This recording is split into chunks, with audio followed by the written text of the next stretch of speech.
اللہ کے نام سے شروع جو بڑا مہربان ہمیشہ مہربانیاں فرمانے والا ہے۔ میرے اللہ نے حکم ارشاد فرمایا ہے تعارف کرواتے ہوئے،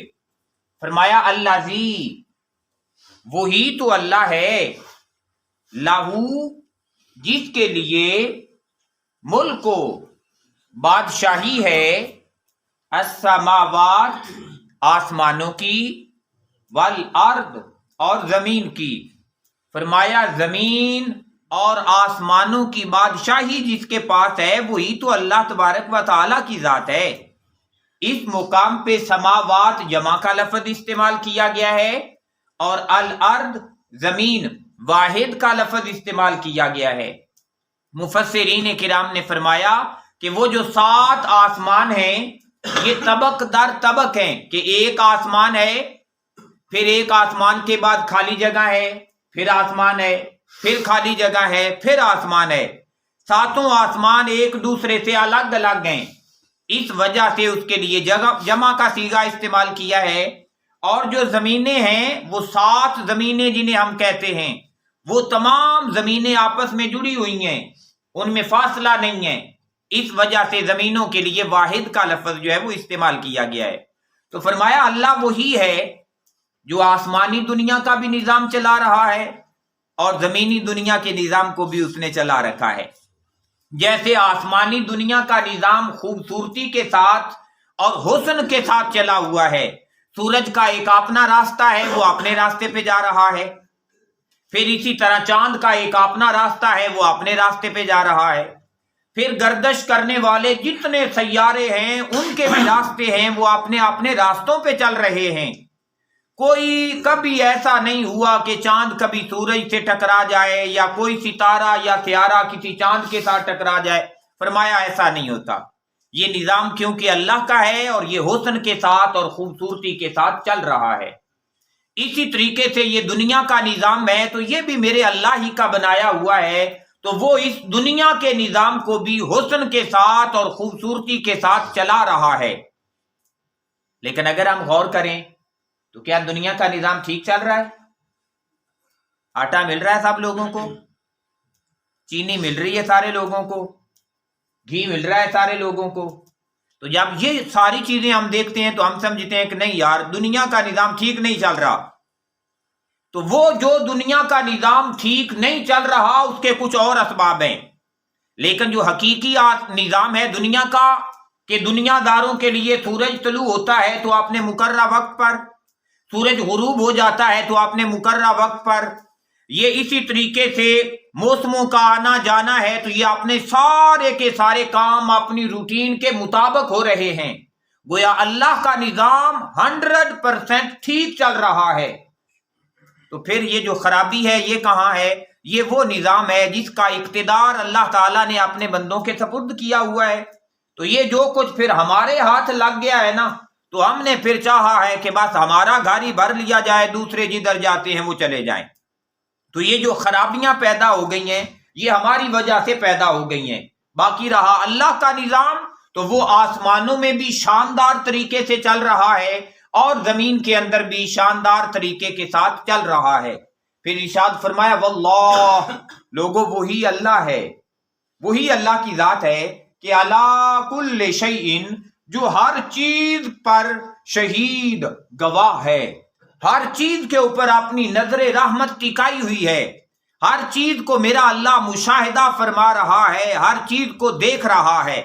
گویا بندہ مومن کو، بالخصوص بندے کو جھنجھوڑا جا رہا ہے کہ بندے یاد رکھنا، یہ نہ سمجھنا کہ کسی نے نہیں دیکھا،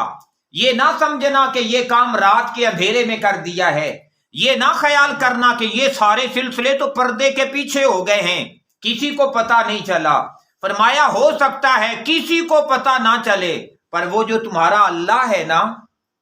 جو تمہارا اللہ ہے، فرمایا وہ گواہ ہے تمہارے ہر کام کا، یہاں تک کہ کام رہ گئے وہ نیتیں اور وہ ارادے جو صرف دل میں اٹھے، دل میں نیت اور ارادہ بنا، عملی طور پہ باہر کام ہوا ہی نہیں، وہ تو دلوں کے راز بھی جاننے والا ہے۔ اتنا عظیم اللہ ہے۔ پھر ارشاد فرمایا میرے اللہ نے ان الذین، بے شک وہ لوگ، فتنو جو فتنے میں مبتلا کر دیتے ہیں، تکلیف میں مبتلا کر دیتے ہیں، المؤمنین ایمان والے مردوں کو، والمؤمنات اور ایمان والی عورتوں کو، یعنی وہ بندے جو دکھ دیتے ہیں مومن مردوں کو اور مومن عورتوں کو، جو تکلیف دیتے ہیں مومن مردوں کو اور مومن عورتوں کو، جو دوسروں کی دشواری کا سبب بن جاتے ہیں، میرے اللہ نے ارشاد فرمایا ثم پھر اس تکلیف کے بعد لم یتوبو توبہ بھی نہیں کرتے اپنے گناہ کے ہو جانے کے بعد، کیونکہ توبہ ایک ایسا عظیم انعام ہے میرے اللہ کا کہ آقا علیہ الصلوۃ والسلام نے فرمایا التائب من الذنب کمن لا ذنب لہ، فرمایا جسے توبہ نصیب ہوتی ہے نا، اللہ اس کے گناہ یوں مٹا دیتا ہے جیسے اس نے کبھی گناہ کیے ہی نہیں تھے۔ یہ اللہ تعالیٰ نے توبہ کی برکت رکھی ہوئی ہے، توبہ کا یہ فیض۔ اور قرآن کریم میں ایک مقام پہ تو کمال کیا میرے اللہ نے، فرمایا کچھ ایسے بھی توبہ کرنے والے ہوتے ہیں کہ میں ان کے گناہوں کو نیکیوں میں بدل دیتا ہوں، ان کے گناہ نیکیاں بن جاتے ہیں۔ یہ اللہ کا خاص فضل اور اللہ کی مہربانی ہے۔ ایمان والوں کو دکھ دیا، مردوں کو اور عورتوں کو، پھر توبہ بھی نہیں کی، اسی دکھ اور تکلیف کے ساتھ ہی جو اس نے الزامات لگائے ہوئے تھے ایمان والوں کے ساتھ، اسی کے ساتھ مر گیا۔ فرمایا فَلَهُمْ تو پس ایسے بندے کے لیے عذاب و جہنم، فرمایا جہنم کے اندر پھر عذاب اس کا انتظار کر رہے ہیں۔ گویا پتہ چلا پیارے بھائیوں، اس دنیا کی زندگی میں لوگوں کو دکھ دینا کتنا بڑا گناہ ہے،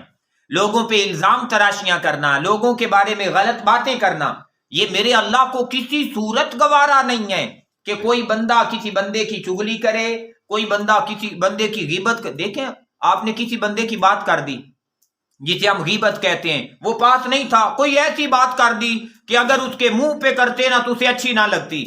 تو میرے اللہ نے ارشاد فرمایا لا یغتب بعضکم بعضا ایحب احدکم ان یاکل لحم اخیہ میتا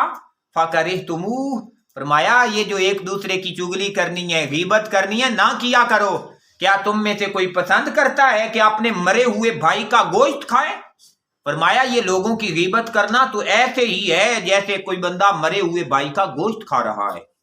پھر ایک مقام پہ آقا علیہ الصلوۃ والسلام کی حدیث پاک ہے، فرمایا الغیبۃ اشد من الزنا، فرمایا تم زنا کو ہی گناہ سمجھتے ہو؟ فرمایا یہ لوگوں کی پیٹھ پیچھے ان کے بارے میں اوٹ پٹانگ قسم کی باتیں کرنا، ان کے اوپر الزام لگانا، فرمایا یہ تو اس سے بھی بڑا گناہ ہے۔ تو گویا پتہ چلا کہ کسی دوسرے کو تکلیف دینا، اور کیا کیا، زبان استعمال کی صرف، تو صرف زبان کا استعمال کرنا اتنا بڑا گناہ بن رہا ہے۔ تو فرمایا جو ان گناہوں میں مبتلا رہا اور پھر زندگی میں توبہ بھی نہیں کی، گویا پتہ چلا دعا کے لیے ہاتھ اٹھائیں تو یہ بھی دعا کیا کریں، یا اللہ مجھ سے جانے انجانے میں اگر کسی کی غیبت ہو گئی ہے، کسی کی چغلی ہو گئی ہے، یا اللہ میں تجھ سے معافی مانگتا ہوں، تو مجھے معاف فرما دے۔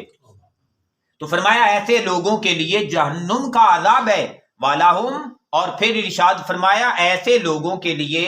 عذاب الحریق، جلنے کا عذاب ہے۔ حالانکہ جہنم کے اندر بھی جلنا ہے، اسے پھر الگ تاکید کے لیے استعمال کیا گیا، پھر یاد فرمایا گیا کہ لوگوں یاد رکھنا اگر ایسے اعمال اپناؤ گے، دوسروں کو دکھ دو گے، دوسروں کو تکلیفیں دو گے، تو پھر تمہارا انجام کچھ اس طرح کا ہونے والا ہے۔ اللہ تبارک و تعالیٰ سے دعا ہے کہ میرا اللہ ہمیں ہمیشہ اپنے بھائیوں کی حفاظت کرنے کی، اپنے بھائیوں کی اچھی تعریف کرنے کی توفیق عطا فرمائے، اور دوسروں کو دکھ دینے، دوسروں کو مصیبتوں اور پریشانیوں میں مبتلا کرنے سے ہمیں ہمیشہ محفوظ فرمائے۔ اللہم صلی علی سیدنا و مولانا محمد